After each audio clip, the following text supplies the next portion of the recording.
ഒരിക്കൽ തൻ്റെ കാറിന് മുകളിൽ എന്തോ വന്ന് വീഴുന്നത് കണ്ട് ചെന്ന് നോക്കുമ്പോൾ അത് ഒരു ആമയുടെ കുഞ്ഞായിരുന്നു. ആമക്കുഞ്ഞിനെ എടുത്തു നോക്കുമ്പോൾ അതിന് വളരെ കുറച്ച് പരിക്കുകൾ മാത്രമേ ഉണ്ടായിരുന്നുള്ളൂ. മുകളിൽ പറന്നു വരുന്ന ഒരു പരുന്തിൻ്റെ കയ്യിൽ നിന്നും താഴെ വീണതായിരുന്നു ആമയുടെ കുഞ്ഞ്.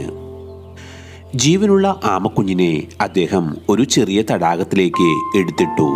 എന്നാൽ അത്ഭുതമെന്ന് പറയട്ടെ, എടുത്തിട്ട ആമക്കുഞ്ഞ് പോകാതെ തിരിച്ച് അദ്ദേഹത്തിൻ്റെ കൈകളിലേക്ക് തന്നെ നീന്തി വന്നു. അത്ഭുതം തോന്നിയ അദ്ദേഹം ആമക്കുഞ്ഞിനെ തൻ്റെ വീടിൻ്റെ മുമ്പിലുള്ള ചെറിയ കുളത്തിൽ കൊണ്ടുവന്ന് ഇട്ടു. ഈ വീഡിയോ ഇപ്പോൾ തന്നെ ലൈക്ക് ചെയ്യാനും ചാനൽ സബ്സ്ക്രൈബ് ചെയ്യാനും മറക്കരുത്. ആമക്കുഞ്ഞ് വീട്ടിലെ ഒരു മൃഗത്തെ പോലെ തന്നെ അവ വളർന്ന് വലുതാകാൻ തുടങ്ങി. ഇന്ന് ആ ആമക്കുഞ്ഞ് ഇത്രമാത്രം വലുപ്പത്തിലേക്ക് വളർന്നു. നിങ്ങളുടെ അഭിപ്രായം എന്താണ്?